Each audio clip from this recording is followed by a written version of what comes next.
जय श्री गणेश। प्रेम से बोलिए अम्बे मात की जय। प्रिय भक्तों, आज चैत्र नवरात्रि के 5वें दिन की आप सभी को हार्दिक शुभकामनाएं। आज सुनिए देवी भागवत महापुराण के 5वें दिन की कथा। तो चलिए माता के श्री चरणों का ध्यान करते हुए इस पवित्र और दुर्लभ कथा को सुनते हैं। जय श्री गणेश। जय माँ सरस्वती। राजा जन्मेजय ने महर्षि व्यास से पूछा, हे श्रेष्ठ ब्राह्मण, कृपया मुझे विस्तार से बताइए कि शारदीय नवरात्र आने पर क्या करना चाहिए और इस पूजन का क्या विधान है। हे महामते, इस व्रत को करने से क्या फल मिलता है और इसमें किन नियमों का पालन करना आवश्यक है, यह सब मुझे विस्तार पूर्वक समझाएं। व्यास जी ने उत्तर दिया, हे राजन, अब मैं आपको पवित्र नवरात्र व्रत के विषय में बताता हूँ। ध्यान पूर्वक सुनिए। विशेष रूप से शरद ऋतु के नवरात्र में यह व्रत करना चाहिए। साथ ही बसंत ऋतु के नवरात्र में भी इसे प्रेम पूर्वक करना उत्तम है। ये दोनों ही ऋतुएं संसार के प्राणियों के लिए कष्टकारी और रोगों को जन्म देने वाली मानी गई हैं। इसीलिए अपने कल्याण की इच्छा रखने वाले मनुष्य को बहुत सावधानी और भक्ति के साथ देवी का पूजन करना चाहिए। हे राजन, बुद्धिमान व्यक्ति को चैत्र और आश्विन मास में भक्ति भाव से माँ चंडिका की आराधना करनी चाहिए। इसकी विधि यह है कि अमावस्या के दिन ही व्रत की सभी सामग्री जुटा लेनी चाहिए और उस दिन एक समय सात्विक भोजन करके संयम रखना चाहिए। पूजन के लिए किसी पवित्र और समतल स्थान पर खंभों और ध्वजाओं से सजा हुआ एक सुंदर मंडप तैयार रखें। उस स्थान को सफेद मिट्टी और गोबर से लीपकर पवित्र कर लें और उसके बीच में एक सुंदर और स्थिर चौकोर वेदी बनाएं। उस वेदी को रेशमी वस्त्रों, रंग बिरंगे तोरणों और चांदनी से सुसज्जित करना चाहिए। इसके बाद प्रतिपदा अर्थात पहले दिन की सुबह किसी नदी, सरोवर या घर पर ही विधि पूर्वक स्नान करें। विद्वान, सदाचारी और वेदों के ज्ञाता ब्राह्मणों को आमंत्रित कर उनका आदर सत्कार करें और उन्हें वस्त्र तथा आभूषण भेंट करें। ध्यान रहे कि सामर्थ्य होने पर पूजन कार्य में कभी कंजूसी न करें। इसके बाद देवी भागवत का पाठ करने के लिए शांत स्वभाव वाले ब्राह्मणों का वर्ण करें और मंगलकारी स्वास्ति वाचन कराएं। वेदी पर सुंदर सिंहासन स्थापित कर उस भगवती की दिव्य प्रतिमा विराजमान करें। माँ की वह प्रतिमा अस्त्र शस्त्रों से युक्त आभूषणों और मोतियों के हार से सजी हुई सौम्य और कल्याणकारी होनी चाहिए। यदि प्रतिमा उपलब्ध न हो तो नवार्ण मंत्र वाले यंत्र को स्थापित करें और पास ही पवित्र जल, पंचरत्न, पंच पल्लव से युक्त कलश की स्थापना करें। पूजन के समय उत्साह बनाए रखने के लिए मंगल गीत और वाद्यों की ध्वनि भी करनी चाहिए। हे राजन, व्रत की शुरुआत में संकल्प लें और प्रार्थना करें कि हे माता, मैं यह नवरात्र व्रत करने जा रहा हूँ। आप कृपा करके इसे निर्विघ्न पूर्ण करने में मेरी सहायता करें। इसके बाद चंदन, कपूर, सुगंधित पुष्पों जैसे चंपा, मालती और बेलपत्र आदि से विधि पूर्वक माँ जगदम्बा का पूजन करें।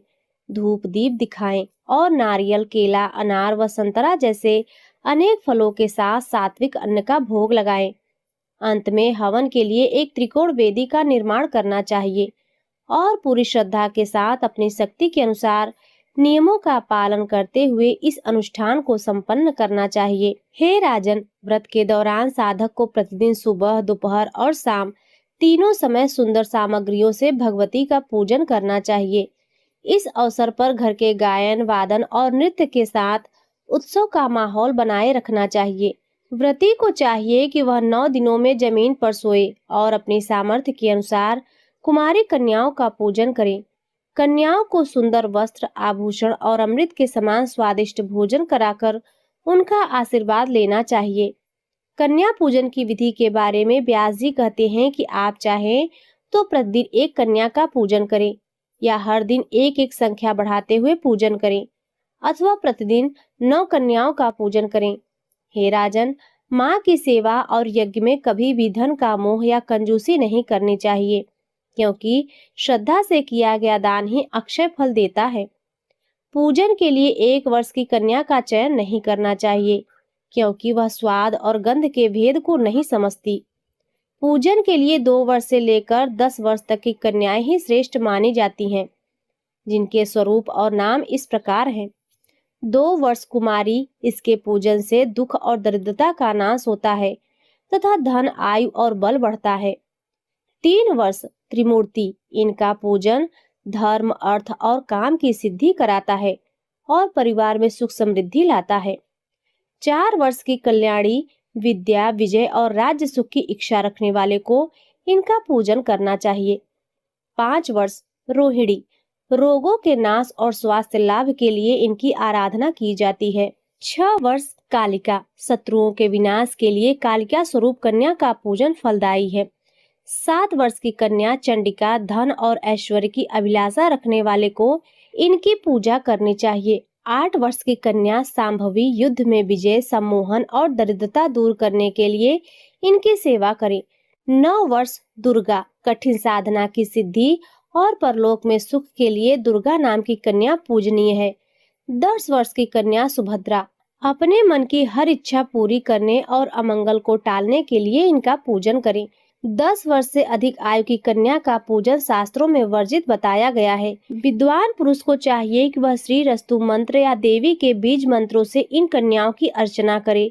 पूजन करते समय मन में यह भाव रखे कि मैं उन कुमारी की पूजा कर रहा हूँ जो देवताओं की लीलाओं की रचना करती हैं। मैं उन त्रिमूर्ति को नमन करता हूँ जो तीनों गुणों सत्व, रज, तम और तीनों कालों में व्याप्त है। मैं उन कल्याणी की शरण में हूँ जो भक्तों का सदा कल्याण करती है। मैं रोहिणी की उपासना करता हूँ जो जीवों के कर्मों का फल प्रदान करती है। मैं कालिका का ध्यान करता हूँ जो प्रलय के समय पूरे ब्रह्मांड को स्वयं में समेट लेती है। मैं उग्र स्वभाव वाली, पापों का नाश करने वाली चंडिका की पूजा करता हूँ। मैं सुख देने वाली और वेदों का स्वरूप कहलाने वाली सांभवी की अर्चना करता हूँ। मैं उन दुर्गा की वंदना करता हूँ जो हमें हर संकट और दुखों से बचाती है। और अंत में मैं उन सुभद्रा को प्रणाम करता हूँ जो पूजित होने पर भक्तों का सदा मंगल करती है। हे राजन, जो मनुष्य इस प्रकार सुंदर वस्त्रों, मालाओं और गंध आदि से विधि पूर्वक कन्याओं का पूजन करता है, उस पर भगवती की कृपा सदैव बनी रहती है। हे राजन, कन्या पूजन में इस बात का विशेष ध्यान रखना चाहिए कि कन्या किसी अंग से हीन, रोगी या अस्वस्थ न हो। जो कन्या रूपवती, स्वस्थ और अच्छे स्वभाव वाली हो, उसी का पूजन श्रेष्ठ माना गया है। अलग अलग कामनाओं के लिए अलग अलग वर्ण की कन्याओं के पूजन का विधान है।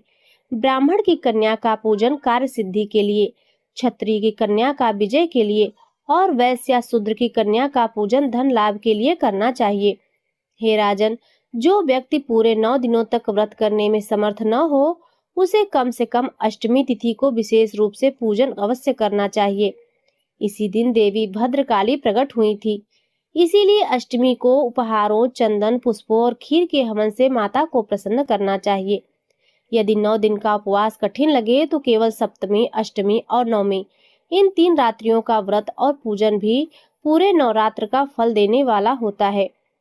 इस पृथ्वी पर नवरात्र के समान अन्य कोई व्रत या दान नहीं है। यह व्रत धन, धान्य, संतान, आयु और आरोग्य देने वाला तथा अंत में मोक्ष प्रदान करने वाला है। जो मनुष्य पूर्व जन्म में यह व्रत नहीं करते, वे ही इस जन्म में दरिद्र या रोगग्रस्त होते हैं। यहाँ तक कि स्वयं विष्णु, शिव, ब्रह्मा और इंद्र भी माँ चंडिका की शक्ति से ही सामर्थ्यवान हैं और उनका ध्यान करते हैं। माँ की इच्छा के बिना संसार का कोई भी प्राणी हिल तक नहीं सकता। जो महापापी भी इस व्रत को करता है, वह सब पापों से मुक्त हो जाता है। इस संदर्भ में एक प्राचीन कथा है। कौशल देश में सुशील नाम का एक अत्यंत निर्धन वैश्य रहता था। उसका परिवार बहुत बड़ा था और वह मजदूरी करके बड़ी मुश्किल से अपने बच्चों का पेट भरता था। वह भूखा रहकर भी सदाचारी, सत्यवादी और धर्मपरायण बना रहा। एक बार अपनी दरिद्रता से दुखी होकर उसने एक विद्वान ब्राह्मण से उपाय पूछा कि वह अपने परिवार का भरण पोषण कैसे करे। ब्राह्मण ने उसे सांत्वना देते हुए कहा, हे वैश्य, तुम परम कल्याणकारी नवरात्र व्रत का अनुष्ठान करो। इस पृथ्वी पर इससे बढ़कर कोई व्रत नहीं है। स्वयं भगवान श्री राम ने भी सीता जी के वियोग के समय किष्किंधा पर्वत पर इस व्रत को विधि पूर्वक किया था। इसी व्रत के प्रभाव से उन्होंने समुद्र पर सेतु बनाया, रावण जैसे बलशाली राक्षस का संहार किया और पुनः अपना खोया हुआ राज्य प्राप्त किया। ब्राह्मण की बात मानकर उस वैश्य ने उनसे दीक्षा ली और पूरे भक्तिभाव से 9 वर्षों तक निरंतर नवरात्र का अनुष्ठान और मंत्र जप किया। उसकी सच्ची श्रद्धा देखकर 9वें वर्ष की महाअष्टमी की आधी रात को साक्षात भगवती महेश्वरी ने उसे दर्शन दिए और उसे अनेक वरदान देकर कृतार्थ कर दिया। वह वैश्य न केवल धनवान हुआ बल्कि उसे मानसिक शांति और देवी की अनन्य भक्ति भी प्राप्त हुई। राजा जन्मेजय ने महर्षि व्यास से पूछा, हे मुनिवर, मर्यादा पुरुषोत्तम श्री राम ने भगवती जगदम्बा के इस महान सुखदायक व्रत का अनुष्ठान कैसे किया? वे राज्य से वंचित कैसे हुए और माता सीता का हरण किस प्रकार हुआ? कृपया यह पूरी कथा मुझे विस्तार से सुनाइए। व्यास जी बोले, हे राजन, प्राचीन काल में अयोध्यापुरी में सूर्य वंश के शिरोमणि राजा दशरथ राज्य करते थे। उनके घर पर 4 पुत्रों ने जन्म लिया, राम, लक्ष्मण, भरत और शत्रुघ्न। ये चारों भाई रूप और गुणों में अद्भुत थे और राजा को प्राणों से भी प्रिय थे। राम माता कौशल्या के, भरत कैकेयी के और लक्ष्मण शत्रुघ्न माता सुमित्रा के पुत्र थे। जब ये बालक किशोरावस्था में ही थे तब महर्षि विश्वामित्र ने यज्ञ की रक्षा के लिए दशरथ जी से श्री राम को मांगा। पिता की आज्ञा पाकर 16 वर्षीय राम और लक्ष्मण मुनि के साथ चल दिए। मार्ग में श्री राम ने ताड़का जैसी भयानक राक्षसी का वध किया, सुबाहु को मारा और मारीच को दूर फेंक दिया। इसके बाद उन्होंने अहिल्या को श्राप से मुक्त किया और जनकपुरी पहुंचकर शिव धनुष को तोड़कर माता सीता से विवाह किया। राजा जनक ने अपनी अन्य पुत्रियों और भतीजियों का विवाह भी शेष तीनों भाइयों से कर दिया। अयोध्या लौटने पर जब राजा दशरथ ने राम को राजपद सौंपना चाहा, तब रानी कैकेयी ने अपने 2 पुराने वरदान मांगे।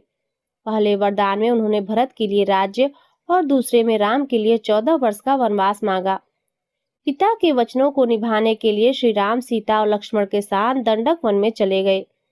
इस वियोग में राजा दशरथ ने प्राण त्याग दिए। उधर वन में निवास करते हुए श्री राम ने सूर्पणखा के कान नाक काट दिए, जिससे क्रोधित होकर आए खरदूषण और उनके राक्षसी दल का संहार कर दिया। जब रावण को यह समाचार मिला तो वह प्रतिशोध की अग्नि में जल उठा। उसने मारीच की सहायता से माया का स्वर्ण मृग बनाया। उस अद्भुत मृग को देखकर सीता जी मोहित हो गई और श्री राम से उसे पकड़ने का आग्रह किया। राम उसके पीछे गए और उसे बाण से मार गिराया। मरते समय मारीच ने राम की आवाज में हाय लक्ष्मण पुकारा। सीता जी यह सुनकर व्याकुल हो गई और लक्ष्मण को राम की सहायता के लिए भेजा। लक्ष्मण जी जानते थे कि यह माया है, पर सीता जी के कठोर वचनों से विवश होकर वे उन्हें अकेला छोड़कर चले गए। इसी अवसर का लाभ उठाकर रावण ने एक सन्यासी का रूप धरा और कुटिया के पास आया। माता सीता ने उन्हें ऋषि समझकर उनका आदर सत्कार किया। रावण ने पहले तो उनसे उनका परिचय पूछा, जिस पर सीता जी ने बताया कि वे अयोध्या के राजा दशरथ की पुत्रवधू और श्री राम की पत्नी है। इसके बाद वह सीता जी से उस सन्यासी ने उनका परिचय पूछा। तब रावण ने अपना असली रूप प्रकट कर लिया और उसने अहंकार में भरकर, हे सुंदरी, मैं लंका का अधिपति रावण हूँ। मैं तुम्हें प्राप्त करने के लिए ही इस वेश में आया हूँ। उस वनवासी राम को भूलकर तुम मेरी पटरानी बन जाओ। रावण ने बताया कि उसने पहले ही जनक जी से उन्हें मांगा था, पर शिव धनुष की शर्त के कारण वह पीछे हट गया था। अब वह उन्हें बलपूर्वक ले जाने के लिए आया है। इस प्रकार रावण ने छल और बल से माता सीता का हरण कर लिया। व्यास जी बोले, हे राजन, रावण के कुविचारों को सुनकर माता सीता कांप उठी, किंतु उन्होंने साहस जुटाकर उसे धिक्कारा और कहा कि ओ नीच रावण, मैं महाराज जनक की पुत्री हूँ, कोई साधारण स्त्री नहीं। तू तुरंत यहाँ से चला जा, अन्यथा श्री राम के हाथों तेरी मृत्यु निश्चित है। यह कहकर वे कुटिया के भीतर अग्निदेव की शरण में चली गईं। किंतु काल के वशीभूत रावण ने अपने असली रूप में आकर रोती हुई माता सीता को बलपूर्वक पकड़ लिया। हाय राम, हाय लक्ष्मण पुकारती हुई सीता जी को वह अपने रथ पर बैठा कर ले चला। मार्ग में साहसी जटायु ने उसे रोकने के लिए भीषण युद्ध किया, किंतु अंत में रावण ने उसके पंख काट दिए और उन्हें मरणासन छोड़कर सीता जी को लंका ले गया। वहां उसने उन्हें अशोक वाटिका में राक्षसियों के पहरे में रख दिया। रावण ने उन्हें रिझाने और डराने के अनेक यत्न किए, किंतु माता सीता अपने सतीत्व पर अडिग रहीं। उधर स्वर्ण मृग का वध कर जब श्री राम लौटे तो मार्ग में लक्ष्मण को देखकर वे चिंतित हो गए। उन्होंने कहा, भाई तुम सीता को अकेला छोड़कर क्यों आए? मुझे अनिष्ट की आशंका हो रही है। जब दोनों भाई कुटिया पहुंचे तो वहां सीता जी को न पाकर शोक में डूब गए। खोजते हुए उन्हें पक्षीराज जटायु मिले, जिन्होंने प्राण त्यागने से पहले बताया कि रावण सीता जी का हरण करके ले गया है। श्री राम ने जटायु का अंतिम संस्कार किया और आगे बढ़े। मार्ग में उन्होंने कबंध का वध कर उसे शाप मुक्त किया और उसी के सुझाव पर सुग्रीव से मित्रता की। बाली का वध कर श्री राम ने सुग्रीव को किष्किंधा का राज्य दिलाया। वहीं वर्षा ऋतु के 4 महीने श्री राम ने अत्यंत कष्ट में बिताए। एक दिन वे विरह में व्याकुल होकर लक्ष्मण से बोले, हे लक्ष्मण, कैकेयी की इच्छा पूरी हुई, राज्य गया, पिता चले गए, अब प्रिया सीता भी बिछड़ गई। प्रारब्ध की गति कितनी कठिन है। सीता के बिना मैं अयोध्या कैसे जाऊंगा? वह अत्यंत कोमल और पतिव्रता है। रावण के वश में वह कभी नहीं आएगी, और यदि उसे कुछ हुआ तो मैं भी जीवित नहीं रहूंगा। श्री राम को इस प्रकार साधारण मनुष्य की भांति विलाप करते देख वीर लक्ष्मण ने उन्हें ढांढस बंधाया। लक्ष्मण बोले, हे रघुनंदन, आप धैर्य धारण करें। सुख और दुख तो पहिए के समान आते जाते रहते हैं। स्वयं देवराज इंद्र पर भी विपत्ति आई थी और उन्हें छिपना पड़ा था, किंतु समय आने पर उन्होंने पुनः अपना पद प्राप्त किया। धीर पुरुष वही है जो संकट में विचलित न हो। हमारे पास वानरों की विशाल सेना है। हम शीघ्र ही जानकी का पता लगा लेंगे। यदि आवश्यकता पड़ी तो मैं भरत और शत्रुघ्न को भी सेना सहित बुला लूंगा। हम उस अधर्मी रावण का समूल विनाश करके माता सीता को वापस ले आएंगे। आप शोक त्याग कर पुरुषार्थ की ओर ध्यान दें। व्यास जी कहते हैं, हे जन्मेजय, लक्ष्मण की तार्किक और साहसपूर्ण बातों को सुनकर श्री राम के मन को शांति मिली। उन्होंने अपना शोक त्याग दिया और आगे की योजना बनाने में जुट गए। व्यास जी बोले, हे राजन, जब राम और लक्ष्मण परस्पर विचार कर रहे थे तभी देवर्षि नारद अपनी महती वीणा बजाते हुए सामवेद का गायन करते हुए वहां प्रकट हुए। श्री राम ने आदर पूर्वक उन्हें आसन दिया और उनका पूजन किया। नारद जी ने शोकग्रस्त राम को सांत्वना देते हुए कहा, हे राघव, आप साधारण मनुष्य की तरह दुखी न हो। मैं जानता हूँ कि रावण ने माता सीता का हरण किया है, किंतु यह सब रावण के विनाश के लिए ही हुआ है। नारद जी ने सीता जी के पूर्व जन्म का रहस्य बताते हुए कहा कि वे एक तपस्विनी मुनि कन्या थी, जिन्हें रावण ने अपमानित किया था। उसी समय उन्होंने श्राप दिया था कि वे रावण के कुल का नाश करने के लिए पुनः जन्म लेंगी। वहीं लक्ष्मी स्वरूपा सीता आज लंका में आपका ध्यान कर रही हैं। स्वयं इंद्र ने उन्हें दिव्य दूत भेजा है, जिससे उनकी भूख प्यास शांत है। नारद जी ने श्री राम को रावण पर विजय पाने का अचूक उपाय बताते हुए कहा, हे राम, आप इसी आश्विन मास में श्रद्धा पूर्वक नवरात्र व्रत का अनुष्ठान करें। पूर्व काल में ब्रह्मा, विष्णु और शिव ने भी शक्ति प्राप्त करने के लिए यह व्रत किया था। श्री राम के पूछने पर नारद जी ने भगवती की महिमा का वर्णन किया कि वे ही संसार की सनातनी आद्या शक्ति हैं। वे ही ब्रह्मा की सृजन शक्ति, विष्णु की पालन शक्ति और शिव की संहार शक्ति हैं। उनके बिना संसार का कोई भी जीव हिलने में भी समर्थ नहीं है। नारद जी ने स्वयं इस व्रत का आचार्य बनना स्वीकार किया। ऋषि की आज्ञा पाकर श्री राम ने पर्वत के शिखर पर वेदी बनाई और 9 दिनों तक कठिन उपवास रखते हुए मां जगदम्बा का पूजन, जप और हवन किया। उनकी अटूट भक्ति से प्रसन्न होकर महाअष्टमी की आधी रात को भगवती दुर्गा सिंह पर सवार होकर प्रकट हुई। देवी ने गंभीर वाणी में कहा, हे राम, मैं आपके व्रत से अत्यंत संतुष्ट हूँ। आप साक्षात नारायण के अंश हैं और रावण के वध के लिए ही अवतरित हुए हैं। पूर्व काल में मत्स्य, वराह, नरसिंह और वामन रूप धारण करके आपने ही धर्म की रक्षा की थी। अब आप वानर सेना की सहायता से रावण का संहार करेंगे और आपके अनुज लक्ष्मण मेघनाथ का वध करेंगे। माँ दुर्गा ने आशीर्वाद दिया कि श्री राम 11,000 वर्षों तक पृथ्वी पर निष्कंटक राज्य करेंगे। ऐसा कहकर देवी अंतर ध्यान हो गई। व्यास जी बोले, हे जन्मेजय, देवी से वरदान पाकर श्री राम का मन हर्षित हो गया।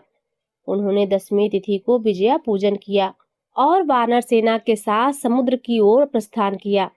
वहां सेतु बांधकर उन्होंने अधर्मी रावण का संहार किया और माता सीता को मुक्त कराया। अंत में व्यास जी कहते हैं, जो भी मनुष्य श्रद्धा पूर्वक देवी के इस चरित्र का श्रवण करता है, वह संसार के सभी सुखों को भोग कर अंत में परम पद को प्राप्त करता है। श्रीदेवी भागवत महापुराण के समान कल्याणकारी अन्य कोई ग्रंथ नहीं है। राजा जन्मेजय ने हाथ जोड़कर कहा, हे मुनिवर, हे ज्ञान के भंडार, हे निष्पाप मुनिश्रेष्ठ, आप हमारे कुल के रक्षक और पूज्य हैं। मेरे मन में भगवान श्री कृष्ण और अपने पूर्वजों को लेकर अनेक शंकाएं हैं। कृपया उनका समाधान करें। मैंने सुना है कि साक्षात भगवान विष्णु ने राजा सूरसेन के पुत्र वसुदेव जी के घर अवतार लिया था। वे वसुदेव जी जिन्हें देवता भी पूजते हैं, अत्यंत धर्मात्मा होने के बाद भी कंस की जेल में क्यों बंद हुए? उन्होंने और माता देवकी ने ऐसा क्या अपराध किया था कि कंस ने उनके 6 पुत्रों को निर्दयता से मार डाला? भगवान ने जेल में जन्म क्यों लिया और उन्हें छिपकर गोकुल क्यों जाना पड़ा? जो ईश्वर पूरी सृष्टि बना सकता है, क्या वह कारागार की बेड़ियां नहीं तोड़ सकता? और वे 6 बालक कौन थे जिन्हें पत्थर पर पटका गया था? वह कन्या कौन थी जो हाथ से छूटकर आकाश में देवी बन गई? हे मुने, मुझे अभी समझाएं कि नर और नारायण कैसे तपस्वी क्षियों ने, जिन्हें काम क्रोध को जीत लिया था, फिर से मनुष्य रूप में कृष्ण और अर्जुन बनकर जन्म क्यों लिया? एक ब्राह्मण ऋषि होकर उन्हें क्षत्रिय का जन्म क्यों लेना पड़ा? क्या यह किसी श्राप का फल था? मेरे मन में यह दुविधा है कि साक्षात भगवान के रहते उनके पुत्र प्रद्युम्न का अपहरण कैसे हो गया? यादव कुल का नाश और स्वयं भगवान के शरीर त्यागने के पीछे क्या रहस्य है? और सबसे बड़ा कष्ट तो यह सुनकर होता है कि जिस अर्जुन ने महाभारत जीता, वही अर्जुन भगवान के जाने के बाद उनकी पत्नियों को लुटेरों से क्यों नहीं बचा पाए? पांडवों जैसे धर्मात्माओं ने, जो स्वयं देवता के अंश थे, राजसूय यज्ञ जैसे महान कार्य किया था, फिर भी उन्हें दर दर की ठोकरें क्यों खानी पड़ी? द्रौपदी जैसी पवित्र स्त्री को भरी सभा में अपमानित होना पड़ा और वन वन भटकना पड़ा। यह सब उनके पिछले जन्मों के कर्म थे। अंत में मेरे पिता राजा परीक्षित ने एक शांत ऋषि के गले में मृत सर्प क्यों डाला? हे दयानिधे, मेरा मन इन विरोधाभास से व्याकुल है। कृपा करके इन सभी रहस्यों से पर्दा उठाइए और मुझे शांति प्रदान कीजिए। सूत जी बोले, हे ऋषियों, जब राजा जन्मेजय ने महर्षि व्यास से अपने संदेह पूछे, तब विद्वानों में श्रेष्ठ और सत्यवती के पुत्र व्यास जी ने उनके भ्रम दूर करने के लिए ये वचन कहे। व्यास जी बोले, हे राजन, कर्म की गति बहुत गहरी और कठिन है। इसे समझना देवताओं के बस में भी नहीं है। फिर मनुष्यों की तो बिसात ही क्या है। जब से यह संसार बना है, तभी से हर जीव कर्म के चक्र में बंधा है। जीव बार बार जन्म लेता है और मरता है। बिना कर्म के शरीर का मिलना संभव ही नहीं है। हे महाराज, शुभ अशुभ मिले जुले कर्मों से यह दुनिया भरी पड़ी है। विद्वानों ने कर्म के 3 प्रकार बताए हैं: संचित, पुराने इकट्ठा कर्म, प्रारब्ध, वे कर्म जिनका फल अभी भोगना है, और वर्तमान, ब्रह्मा जी से लेकर छोटे से जीव तक सब कर्म के अधीन है। सुख दुख, बुढ़ापा, मृत्यु, क्रोध और लोभ, ये सब शरीर के धर्म हैं, जो भाग्य के अनुसार सबको मिलते हैं। यहाँ तक कि भगवान शिव को भी अपने कर्मों के कारण मुंडों की माला धारण करनी पड़ती है। यह सारा संसार कर्म से ही नियंत्रित है। व्यास जी ने कहा, हे राजन, विचार कीजिए, यदि भगवान विष्णु स्वतंत्र होते तो वे बार बार कष्टदायक योनियों में जन्म क्यों लेते? वैकुंठ के सुखों को छोड़कर कौन बुद्धिमान स्वेच्छा से माता के गर्भ में रहना पसंद करेगा? वह स्थान जहाँ मल मूत्र की दुर्गंध है, जहाँ जठराग्नि तपाती है और कीड़े काटते हैं, वह जेल की बेड़िया से भी बदतर है। सिर्फ जन्म लेना ही नहीं, बचपन भी कष्टकारी है। बच्चा अपनी भूख प्यास बता नहीं पाता, केवल रोता है। फिर जवानी और बुढ़ापे के अपने दुख हैं। इसीलिए ज्ञानी पुरुष इस संसार के चक्र से डरते हैं और तपस्या का मार्ग चुनते हैं। व्यास जी ने समझाया, हे नृपश्रेष्ठ, जैसे पहिया घूमता है, वैसे ही भगवान विष्णु भी समय समय पर ब्रह्मा जी की प्रेरणा और धर्म की रक्षा के लिए अवतार लेते हैं। इस समय मैं आपको श्री कृष्ण के जन्म की कथा सुनाता हूँ। पूर्व जन्म के श्राप के कारण कश्यप ऋषि ने वसुदेव के रूप में जन्म लिया और वे गौ पालन का कार्य करने लगे। उनकी पत्नियां अदिति और सुरसा, देवकी और रोहिणी बनी। वरुण देव के श्राप के कारण उन्हें पृथ्वी पर आना पड़ा। राजा जन्मेजय ने पूछा, हे महामुनि, मुझे बड़ा आश्चर्य है, जो भगवान विष्णु साक्षात लक्ष्मी के पति और अविनाशी हैं, उन्हें गोकुल में जन्म लेकर मनुष्यों जैसी लीलाएं क्यों करनी पड़ी? वे तो माया से परे हैं। फिर भी वे काम, क्रोध, भय और मोह जैसी मानवीय विकारों से क्यों फंसे? श्री राम के रूप में उन्होंने सीता के वियोग का भारी दुख सहा वनों में भटके और युद्ध किया, श्री कृष्ण के रूप में जेल में जन्म लिया और द्वारका को छोड़कर भागना पड़ा। भला कौन ज्ञानी व्यक्ति जानते बूझते इन दुखों को गले लगाएगा। हे सर्वज्ञ, कृपया मेरे इस संशय को दूर करें कि भगवान को ये कष्ट क्यों भोगने पड़ते हैं। व्यास जी बोले, हे राजन, भगवान विष्णु और अन्य देवताओं के अवतार लेने के पीछे कई महत्वपूर्ण कारण हैं। अब आप वसुदेव देवकी की रोहिणी के अवतार की असली कथा सुनिए। एक बार महर्षि कश्यप ने यज्ञ के लिए वरुण देव की गौ उधार ली, पर काम पूरा होने के बाद लोभ के कारण उसे वापस नहीं लौटाया। दुखी होकर वरुण देव ने ब्रह्मा जी से गुहार लगाई और कश्यप को श्राप दिया कि उन्हें पृथ्वी पर ग्वाला बनकर जन्म लेना होगा। ब्रह्मा जी ने भी मर्यादा की रक्षा के लिए कश्यप को श्राप दिया कि वे अपनी पत्नियों सहित यदु वंश में जन्म लेकर गौ पालन का कार्य करेंगे। हे महाराज, दूसरी ओर कश्यप की पत्नी दिति ने भी अपनी बहन अदिति को श्राप दिया था। दरअसल जब अदिति के पुत्र इंद्र हुए तो दिति ने भी इंद्र के समान शक्तिशाली पुत्र के लिए व्रत रखा। अदिति को डर लगा कि दिति का पुत्र इंद्र का राज्य छीन लेगा। तब अदिति के कहने पर इंद्र ने छल से दिति की सेवा शुरू की और एक दिन जब दिति सो रही थी तो इंद्र ने उनके गर्भ में प्रवेश कर वज्र से शिशु के टुकड़े टुकड़े कर दिए। जब दिति जागी और उन्हें इस पाप का पता चला तो उन्होंने क्रोधित होकर अदिति और इंद्र को श्राप दिया कि हे अदिति, जिस तरह तेरे पुत्र ने छल से मेरा गर्भ नष्ट किया है, वैसे ही तेरा पुत्र इंद्र भी राजपाट खो देगा। तो भी मनुष्य योनि में जन्म लेकर कारागार में रहेगी और तेरी संतानें भी जन्म लेते ही मर जाएंगी। हे नृपश्रेष्ठ, कश्यप मुनि ने दिति को समझाकर शांत किया कि उनके गर्भ के टुकड़े मरुदगढ़ देवता बनेंगे। इस प्रकार वरुण, ब्रह्मा, दिति और शापों के कारण ही कश्यप ने वसुदेव और अदिति ने देवकी के रूप में जन्म लिया और उन्हें वे कष्ट भोगने पड़े। राजा जन्मेजय बोले, हे महाभाग, इस कथा को सुनकर मैं चकित हुआ। यह संसार तो पाप का रूप जान पड़ता है। जब तीनों लोकों के स्वामी इंद्र ने स्वार्थ के लिए माता के गर्भ में घुसकर बालक की हत्या जैसा भयानक पाप किया, तो फिर साधारण मनुष्य पाप से कैसे बच सकता है। हे जगत गुरु, मेरे पूर्वज पांडवों ने भी कुरुक्षेत्र के युद्ध में धर्म के विरुद्ध कई काम किए। यहाँ तक कि भगवान विष्णु ने भी वामन बनकर राजा बलि को छल से ठग लिया। ऐसे में धर्म और सत्य पर किसका विश्वास रह जाएगा। क्या छल करने वाले वामन की जीत हुई या सब कुछ दान करने वाले बलि की। व्यास जी बोले, हे राजन, वास्तव में राजा बलि की ही जीत हुई, क्योंकि उन्होंने अपना सब कुछ सत्य के लिए दान कर दिया।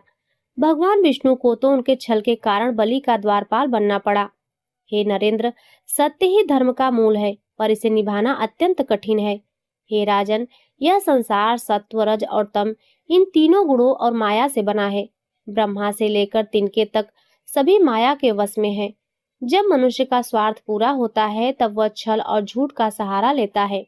काम, क्रोध और लोभ इंसान के सबसे बड़े शत्रु हैं। ऐश्वर्य बढ़ने पर अहंकार आता है और अहंकार से बुद्धि नष्ट हो जाती है।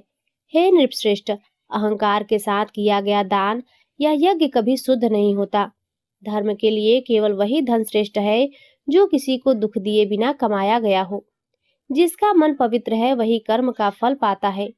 हे महाराज, जब देवताओं में भी आपस में वैर और स्वार्थ रहता है तो मनुष्यों और पशु पक्षियों की बात ही क्या। यह संसार अहंकार से ही पैदा हुआ है, इसीलिए यहाँ राग द्वेष का होना स्वाभाविक है। केवल वही मुनि सत्य को पा सकते हैं जो मोह और लालच से पूरी तरह मुक्त है। व्यास जी बोले, हे नृपोत्तम, अब और अधिक कहने से क्या लाभ। इस संसार में राग द्वेष हर जगह व्याप्त है। जब देवता भी ईर्ष्या और छल से भरे रहते हैं तो मनुष्यों की क्या गिनती। इंद्र का स्वभाव तो ऐसा है कि जब भी कोई तपस्वी शांति से ध्यान लगाता है तो उसके तप में विघ्न डालने पहुंच जाते हैं। हे राजन, ब्रह्मा जी के पुत्र धर्म के नर और नारायण नामक दो तेजस्वी पुत्र हुए। ये दोनों बद्रिका आश्रम में हजारों वर्ष से कठिन तपस्या कर रहे थे। उनके तप के प्रभाव से जब सारा संसार तपने लगा तब इंद्र घबरा गए। उन्हें डर लगा कि कहीं ये ऋषि उनका इंद्रपद छीन न ले। हे महाराज, इंद्र अपने ऐरावत हाथी पर सवार होकर ऋषियों के पास पहुँचे। उन्होंने पहले वरदान देने का लालच दिया, पर मुनि ध्यान में मग्न रहे। फिर इंद्र ने अपनी माया से शेर, चीते और भेड़िए पैदा किए। आंधी, वर्षा और अग्नि का भय दिखाया, किंतु वे दोनों मुनि रत्ती भर भी विचलित नहीं हुए। हार कर इंद्र अपने महल लौट आए वहां जाकर इंद्र ने विचार किया कि जो लोग आदि शक्ति भगवती के मंत्रों और ध्यान में लीन रहते हैं उन्हें दुनिया की कोई माया डिगा नहीं सकती। फिर भी मोहवश इंद्र ने एक और प्रयास किया। उन्होंने कामदेव, वसंत और रंभा जैसी अप्सराओं को बुलाया। इंद्र ने कामदेव से कहा, हे मनमंथ, तुम अपनी शक्ति से उन मुनियों के मन में काम वासना जगा दो। जब ब्रह्मा, शिव और मैं स्वयं तुम्हारे बाणों से मोहित हो जाते हैं तो उन तपस्वियों की क्या बिसात। जाओ और मेरा कार्य सिद्ध करो। कामदेव ने उत्तर दिया, हे इंद्र, मैं आपका कार्य अवश्य पूर्ण करूंगा, लेकिन एक बात जान ले, यदि वे मुनि ब्रह्मा, विष्णु या शिव के उपासक होंगे तो मैं उन्हें वश में कर लूंगा, परंतु यदि वे उस महाशक्ति जगदम्बा के भक्त हुए तो वे मेरे बाण उन पर बेअसर रहेंगे। व्यास जी बोले, हे राजन, इंद्र की आज्ञा पाकर कामदेव, वसंत और अप्सराओं की पूरी टोली उस स्थान की ओर चल पड़ी जहाँ नर नारायण तप कर रहे थे। व्यास जी बोले, हे राजन, इंद्र की आज्ञा पाकर कामदेव और वसंत ने उस गंधमादन पर्वत पर अपना प्रभाव फैलाना शुरू किया। असमय में ही वसंत ऋतु आ गई।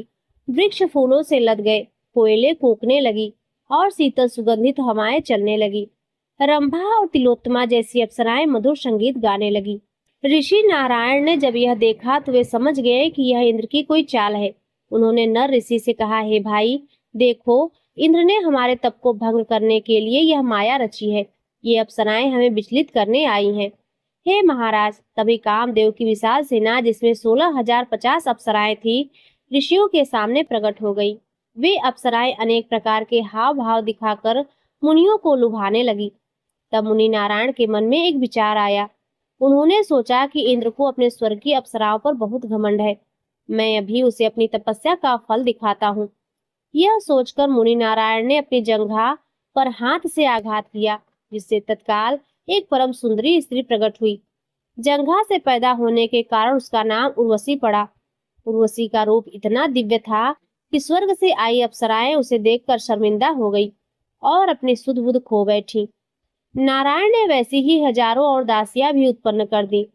व्यास जी बोले, हे राजन, इंद्र की भेजी हुई अप्सराएं ऋषियों के चरणों में गिर पड़ी। उन्होंने प्रार्थना की कि हे प्रभु, हम आपकी महिमा को नहीं जानती थी, हमें क्षमा करें। हम तो आपके मन को विचलित करने आई थी, पर आपके इस अद्भुत प्रभाव को देखकर हम स्वयं आपकी दासी बनना चाहती हैं। मुनि नारायण ने कहा, हम तुम पर प्रसन्न हैं। तुम इस उर्वशी को उपहार के रूप में इंद्र के पास ले जाओ और कहना, यह हमारी ओर से भेंट है। किंतु वे 16,050 अप्सराएं मुनि के रूप पर मोहित हो चुकी थी। उन्होंने निवेदन किया कि हे देवेश, आप हमारे पति बन जाइए। काम शास्त्र कहता है कि शरण में आए स्त्रियों की इच्छा भंग करना पाप है। अब हम स्वर्ग नहीं जाना चाहती। नारायण बोले, हे सुंदरियों, मैंने 1,000 वर्षों तक कठोर तप किया है। मैं वासना के वश में होकर अपना धर्म नष्ट नहीं कर सकता। इंद्रियों के सुख क्षणिक हैं, जबकि तप अविनाशी है। तब उन अप्सराओं ने फिर से विनती की, हे महाराज, संसार में स्पर्श सुख की आनंद का मूल है। आप हमारे साथ इस सुंदर गंधमादन पर्वत पर विहार करें। यह स्थान स्वर्ग से भी बढ़कर है। व्यास जी बोले, हे नृपोत्तम, उन अप्सराओं की काम प्रार्थना सुनकर मुनि नारायण गहरी चिंता में पड़ गए। वे सोचने लगे, यदि मैं इन स्त्रियों के मोह में फंस गया तो मुनि समाज में मेरी हंसी होगी। उन्होंने आत्मचिंतन करते हुए कहा कि अहंकार ही सभी दुखों की जड़ है। मैंने अपनी शक्ति दिखाने के लिए उर्वशी की रचना की और मैं खुद ही अपने बनाए जाल में फंस गया हूँ। यदि मैं इन स्त्रियों को मना करता हूँ तो ये काम पीड़ित स्त्रियां मुझे श्राप देंगी, और यदि स्वीकार करता हूँ तो मेरा तप नष्ट हो जाएगा। हे राजन, मुनि नारायण ने पहले सोचा कि वे क्रोध करके उन्हें भगा देंगे, पर तुरंत ही उन्हें बोध हुआ कि क्रोध तो अहंकार से भी बड़ा शत्रु है। क्रोध वह अग्नि है जो खुद के शरीर को जला डालती है। तभी उनके भाई मुनि नर ने उन्हें समझाया, हे भ्राता, शांत हो जाइए। क्रोध और अहंकार के कारण ही हमें पूर्व काल में प्रहलाद के साथ 1,000 वर्षों तक युद्ध करना पड़ा था। शांति ही तपस्या का मूल है। अपने भाई की बात सुनकर मुनि नारायण का क्रोध शांत हो गया। राजा जन्मेजय ने चकित होकर पूछा, हे मुनिश्रेष्ठ, मेरे मन में बड़ा संदेह है। भगवान विष्णु के परम भक्त प्रहलाद तो अत्यंत शांत और ज्ञानी थे, फिर उनका इन तपस्वियों मुनियों के साथ युद्ध क्यों हुआ? क्या सतयुग में महात्मा लोग क्रोध और अहंकार को वश में नहीं कर पाते? हे महाभाग, अहंकार का बंधन लोहे की जंजीरों से भी मजबूत है। क्या इस संसार में कोई भी इससे मुक्त नहीं है? व्यास जी ने उत्तर दिया, हे जन्मेजय, जैसे धागे के बिना कपड़ा नहीं बन सकता, वैसे ही अहंकार के बिना यह संसार नहीं चल सकता। ब्रह्मा, विष्णु और शिव भी समय समय पर माया के इन गुणों से मोहित हो जाते हैं। काम, क्रोध, लोभ और मोह किसी भी देहधारी को नहीं छोड़ते, चाहे कोई कितना भी शास्त्र पढ़ ले या दान पुण्य कर ले। यदि मन में अहंकार है तो सब व्यर्थ है। हे कुरुनंदन, यह संसार का स्वभाव ही ऐसा है। यहाँ ईर्ष्या और क्रोध से मुक्त महापुरुष बहुत दुर्लभ है। राजा जन्मेजय ने भावुक होकर बोला, हे मुनिवर, वे लोग धन्य हैं जिन्होंने अपनी इंद्रियों को जीत लिया। मैं अपने पिता राजा परीक्षित के लिए अपराध को याद करके दुखी हूँ, जिन्होंने एक शांत मुनि के गले में मरा हुआ सांप डाल दिया था। मोह में पड़ा मनुष्य मधु को देखता है, पर नीचे की खाई को भूल जाता है। अब कृपा करके मुझे विस्तार से सुनाइए कि प्रहलाद और नर नारायण के बीच वह भीषण युद्ध क्यों और कैसे हुआ। सूत जी बोले, हे ऋषियों, जब राजा जन्मेजय अपने पिता परीक्षित की दुर्गति और सर्पदंश से हुई मृत्यु को लेकर शोक में डूबे थे, तब उन्होंने अपने पिता के उद्धार का उपाय जानने के लिए महर्षि व्यास से नर नारायण की कथा पूछी। व्यास जी बोले, हे राजन, भगवान नरसिंह द्वारा हिरण्यकश्यपु के वध के बाद भक्त प्रहलाद पाताल लोक के राजा बने। उनके राज्य में धर्म की स्थापना हुई और प्रजा सुखी रहने लगी। एक बार महर्षि भृगु के पुत्र च्यवन ऋषि नर्मदा नदी में स्नान कर रहे थे। तभी एक विशाल सर्प उन्हें खींचकर पाताल ले गया। च्यवन ऋषि ने भगवान विष्णु का स्मरण किया, जिससे सर्प का विष निष्प्रभावी हो गया और उसे अपनी भूल का एहसास हुआ। पाताल लोक में विचरण करते हुए महर्षि च्यवन की भेंट प्रहलाद से हुई। प्रहलाद ने मुनि का सत्कार किया और उनसे पृथ्वी, पाताल और आकाश के पवित्र तीर्थों के बारे में पूछा। च्यवन ऋषि ने बहुत मार्मिक बात कही। उन्होंने कहा, हे राजन, तीर्थ का फल केवल जल में नहाने से नहीं मिलता। गंगा किनारे रहने वाले मछुआरे या म्लेच्छ रोज गंगा जल पीते हैं और नहाते हैं, फिर भी उनका अंतःकरण शुद्ध नहीं होता। असली तीर्थ तो मन की शुद्धि है। जिसका मन शुद्ध है उसके लिए हर कदम पर तीर्थ है। दूषित मन वाला व्यक्ति करोड़ों बार स्नान करके भी पवित्र नहीं हो सकता। मुनि ने कहा कि नैमिसारण्य तीर्थों में चक्र तीर्थ और पुष्कर अत्यंत श्रेष्ठ है। मुनि के वचनों से प्रेरित होकर प्रहलाद ने भगवान विष्णु के दर्शन की इच्छा से नैमिसारण्य जाने का निर्णय लिया। वे अपने साथ अन्य दैत्यों को लेकर पृथ्वी पर आए और नैमिसारण्य तीर्थ पहुंचे। वहां उन्होंने परम पावनी सरस्वती नदी में विधि विधान से स्नान और दान किया, जिससे उनका मन अत्यंत प्रसन्न और शांत हो गया। व्यास जी बोले, हे राजन, एक बार राजा प्रहलाद तीर्थ यात्रा करते हुए एक विशाल वट वृक्ष के पास पहुंचे। वहां उन्होंने दिव्य बाण और धनुष रखे देखे। पास ही दो तेजस्वी तपस्वी नर और नारायण कठिन तपस्या कर रहे थे। प्रहलाद को उनका तपस्वी वेश और साथ में अस्त्र शस्त्र रखना बड़ा ही विचित्र लगा। उन्होंने ऋषियों से कहा, आप ब्राह्मण होकर यह पाखंड क्यों कर रहे हैं? जटाओं के साथ धनुष धारण करना धर्म के विरुद्ध है। ऋषि नर ने शांत भाव से उत्तर दिया कि वे तप और युद्ध दोनों में समान रूप से समर्थ हैं। प्रहलाद के अहंकार पूर्ण वचनों से विवाद बढ़ गया और अंततः युद्ध छिड़ गया। यह कोई साधारण संग्राम नहीं था। यह 100 वर्षों तक चलता रहा। देवता और गंधर्व आकाश से इस अद्भुत दृश्य को देख रहे थे। प्रहलाद ने अपनी सभी दिव्य अस्त्रों का प्रयोग किया, किंतु नर नारायण पर्वत की भांति अडिग रहे। जब प्रहलाद उन्हें पराजित नहीं कर सके, तब स्वयं भगवान विष्णु वहां प्रकट हुए। भगवान विष्णु ने प्रहलाद को समझाया कि हे प्रहलाद, ये दोनों ऋषि मेरे ही अंश हैं और सिद्ध पुरुष हैं। इन्हें युद्ध में जीतना असंभव है। भगवान की बात मानकर प्रहलाद ने अपना अहंकार त्याग दिया, ऋषियों को प्रणाम किया और वापस लौट गए। इसके बाद नर नारायण पुनः अपनी तपस्या में लीन हो गए। जन्मेजय ने कहा, हे व्यास जी, मुझे बड़ा संदेह है। नर नारायण तो साक्षात विष्णु के अंश, शांत और ज्ञानी मुनि थे, फिर उन्होंने प्रहलाद के साथ 100 वर्षों तक यह घोर युद्ध क्यों किया? तपस्वियों को राग, द्वेष और अहंकार से क्या लेना देना? बिना अहंकार के युद्ध संभव नहीं। तो क्या उन महान ऋषियों का पुण्य इस क्रोध से नष्ट नहीं हुआ? व्यास जी ने कहा, हे राजन, संसार का मूल कारण अहंकार ही है। जब तक शरीर है तब तक ब्रह्मा, विष्णु और शिव भी इससे पूरी तरह मुक्त नहीं रह सकते। बिना अहंकार के न तप होता है न युद्ध। यह सारा संसार कर्म के अधीन है और पहिए की तरह घूमता रहता है। स्वयं भगवान विष्णु को भी समय समय पर मत्स्य, वराह और नरसिंह जैसे अवतार लेने पड़े। उन्हें महर्षि भृगु के श्राप के कारण बार बार जन्म लेना पड़ा। पूर्व काल में जब प्रहलाद और बलि के समय देवताओं और दैत्यों में युद्ध हुआ, तब इंद्र ने दैत्यों को पराजित कर दिया। डरे हुए दैत्य अपने गुरु शुक्राचार्य की शरण में गए। शुक्राचार्य ने उन्हें अभय दान दिया और अपनी मंत्र शक्ति से उनकी रक्षा करने लगे।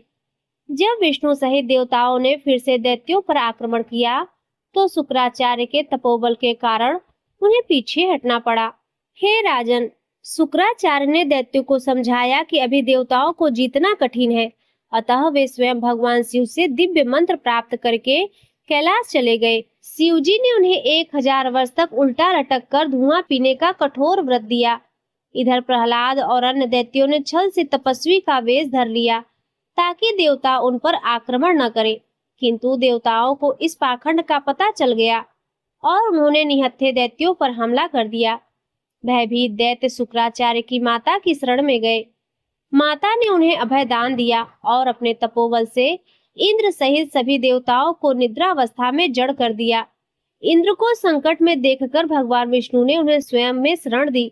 जब शुक्राचार्य की माता ने अपने योग बल से विष्णु और इंद्र दोनों को बंदी बनाना चाहा, तब भयभीत इंद्र के अनुरोध पर भगवान विष्णु ने सुदर्शन चक्र से शुक्राचार्य की माता का सिर काट दिया। यद्यपि देवता प्रसन्न हुए, किंतु भगवान विष्णु और इंद्र स्त्री वध के पाप और भृगु ऋषि के आने वाले श्राप की आशंका से अत्यंत दुखी हो गए। हे राजन, अपनी पत्नी का वध देखकर महर्षि भृगु अत्यंत क्रोधित हो उठे। उन्होंने भगवान विष्णु को श्राप दिया कि तुमने एक निरपराध स्त्री का वध किया है, इसीलिए तुम्हें बार बार मृत्यु लोक में जन्म लेकर गर्भवास का कष्ट भोगना होगा। इसके बाद भृगु ने अपने तपोबल और सत्य की शक्ति से अपनी पत्नी को पुनः जीवित कर दिया। इधर शुक्राचार्य के कठोर तप से भयभीत होकर इंद्र ने अपनी पुत्री जयंती को उनकी सेवा में भेजा। जयंती ने वर्षों तक निष्काम भाव से शुक्राचार्य की सेवा की। जब शिवजी ने प्रसन्न होकर शुक्राचार्य को अजय होने का वरदान और दिव्य मंत्र दिए, तब मुनि ने जयंती की सेवा से खुश होकर उससे विवाह कर लिया और 10 वर्षों तक अदृश्य होकर उसके साथ रहे। शुक्राचार्य की अनुपस्थिति का लाभ उठाकर इंद्र ने एक नई योजना बनाई। उन्होंने देवगुरु बृहस्पति को शुक्राचार्य का रूप धरकर दैत्यों के पास भेजा। छल वेशी बृहस्पति ने दैत्यों को विश्वास दिला दिया कि वे ही उनके असली गुरु हैं और तब करके लौटे हैं।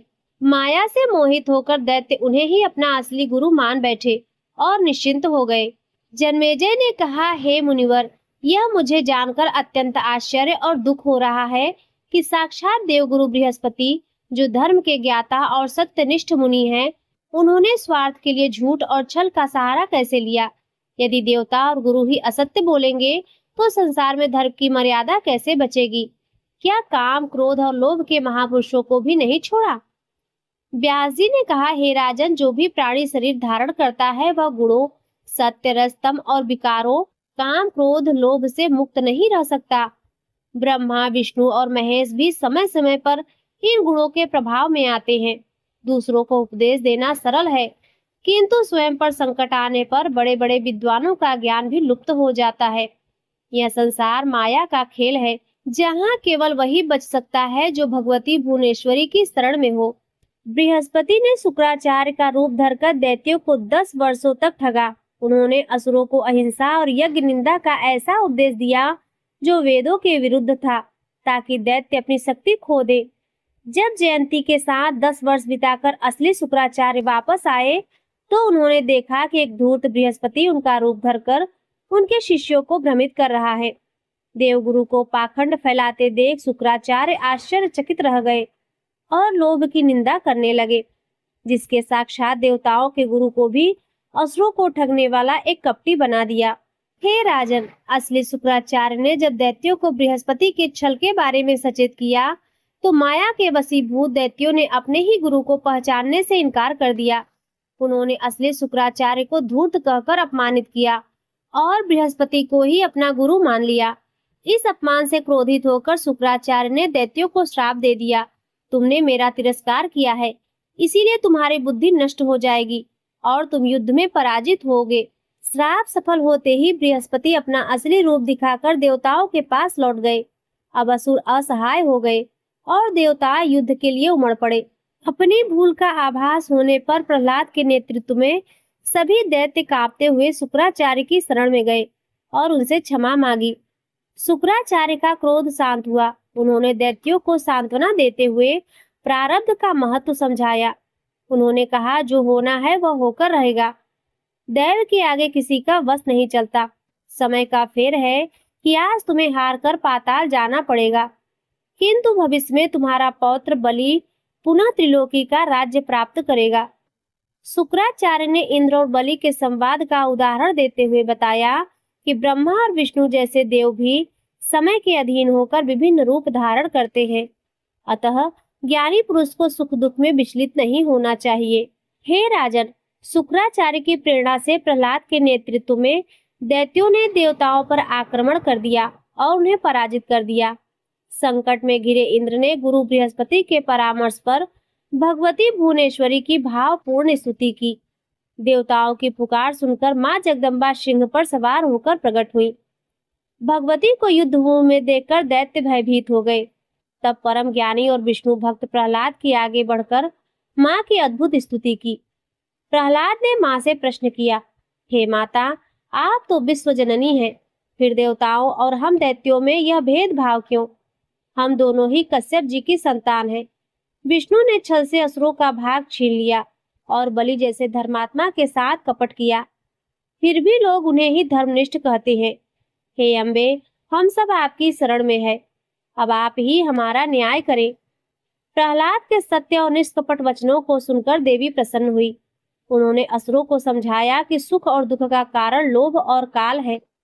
देवी ने आज्ञा दी कि हे दैत्यों, तुम अभी समय की प्रतीक्षा करो और पाताल लोक जाकर निर्भय होकर निवास करो। संतोष ही सबसे बड़ा सुख है। माता की आज्ञा मानकर प्रहलाद सहित सभी असुर वैर भाव त्याग कर पाताल चले गए। देवता भी अपने लोगों को लौट गए और चारों ओर शांति फैल गई।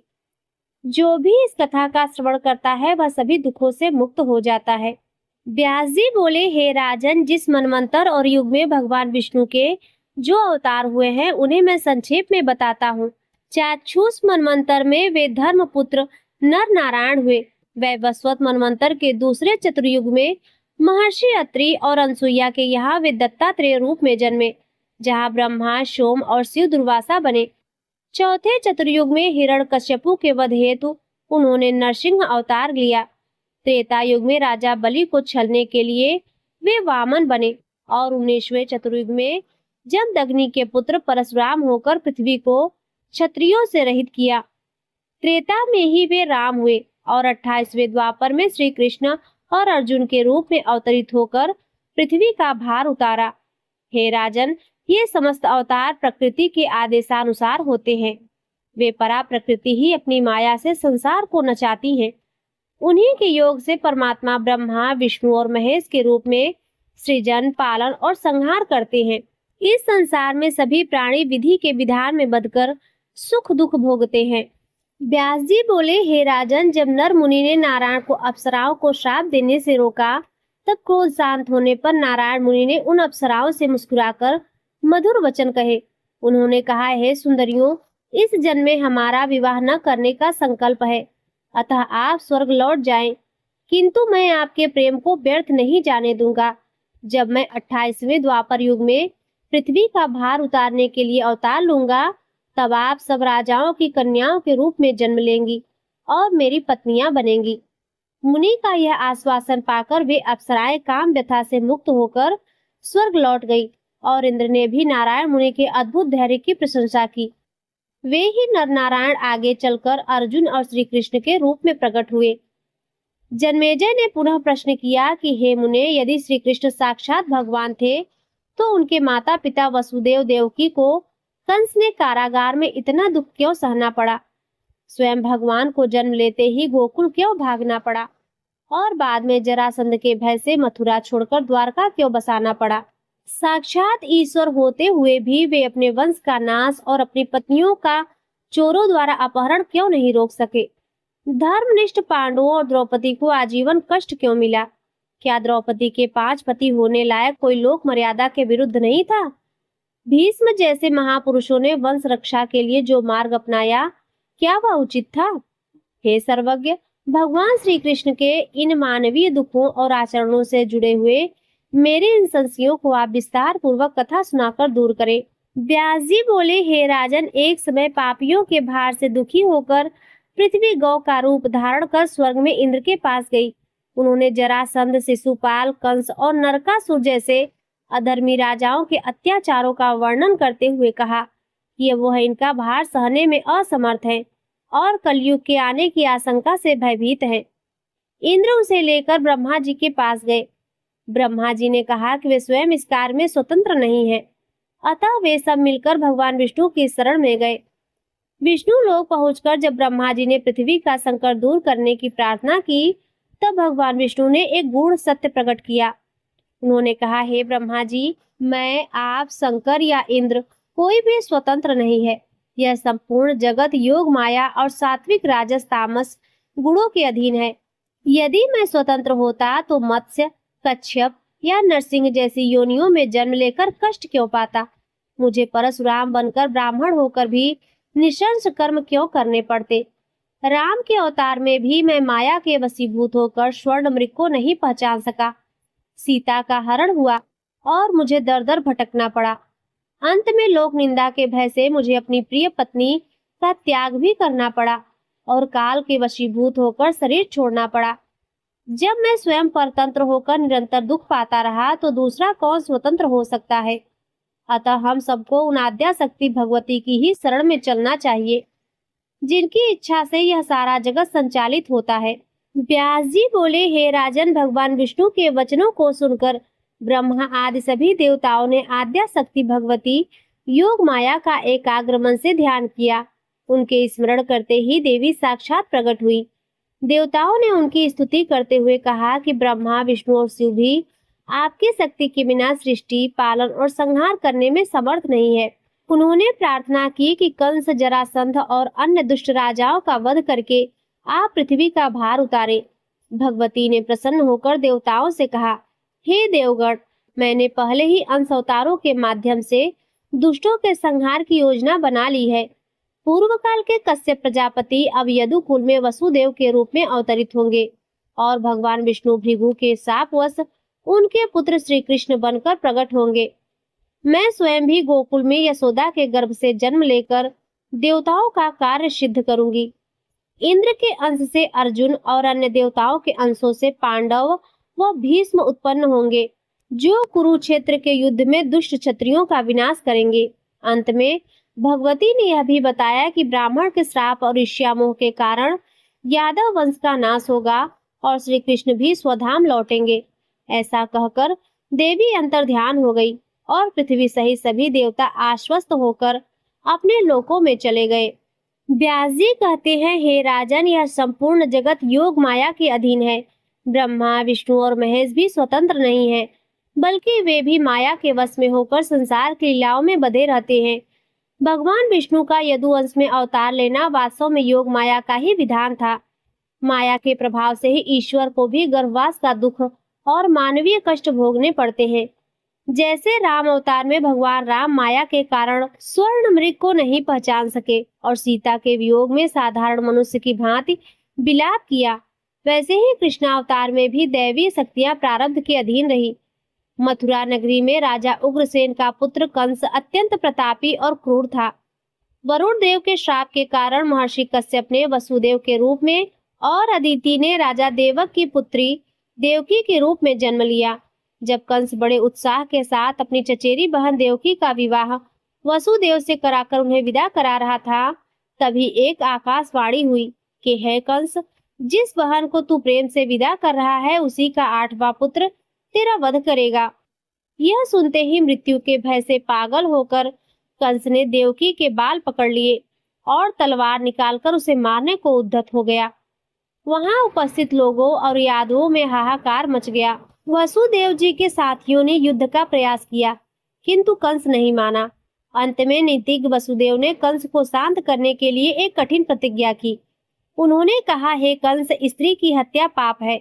मैं तुम्हें वचन देता हूँ कि देवकी के गर्भ से जो भी पुत्र उत्पन्न होगा उसे मैं स्वयं लाकर तुम्हें सौंप दूंगा।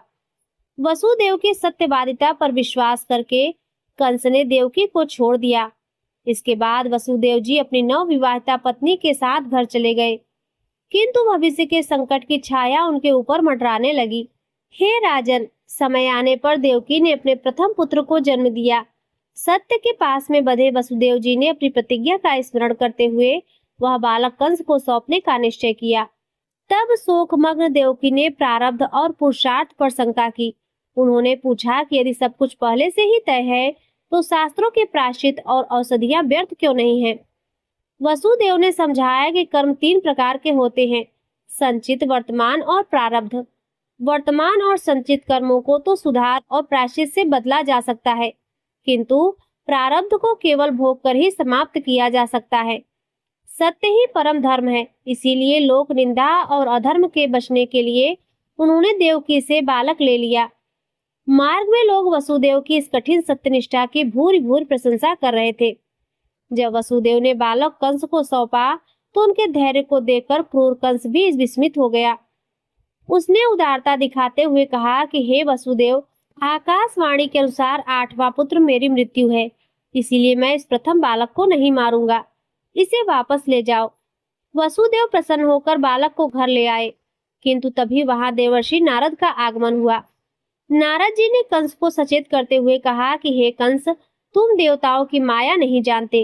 यदि 8वें पुत्र की गणना उल्टी या किसी भी क्रम से हो जाए तो भी पुत्र 8वां हो सकता है।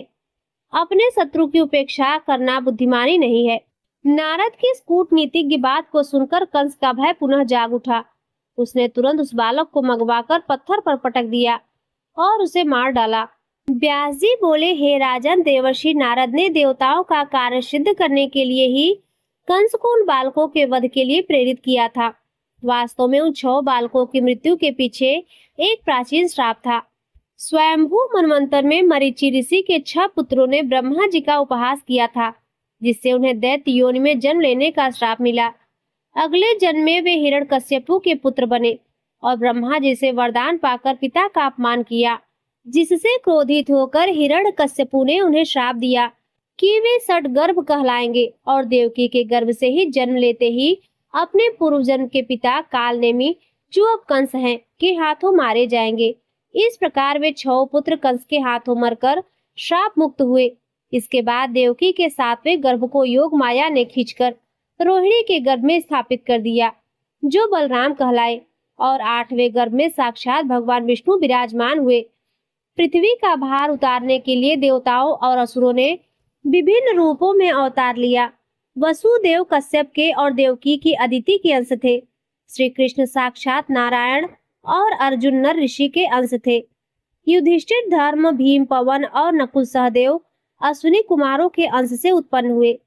भीष्म वसु के, द्रोणाचार्य बृहस्पति के, कर्ण सूर्य के और अश्वस्थामा शिव, यम, क्रोध के अंश थे।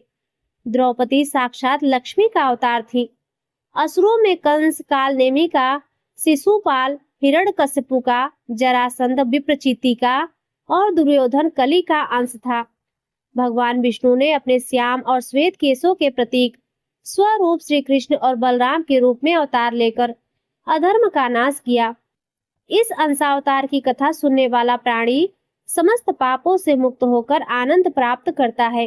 हे राजन, जब भगवान विष्णु ने देवकी के 8वें गर्भ में प्रवेश किया, उसी समय भगवती योग माया ने भी यशोदा के गर्भ में प्रवेश किया। कंस ने अपनी मृत्यु के भय से देवकी और वसुदेव को कड़े पहरे के बीच कारागार में डाल दिया। भाद्रपद मास के कृष्ण पक्ष की अष्टमी तिथि को अर्धरात्रि में देवकी ने एक अलौकिक बालक को जन्म दिया।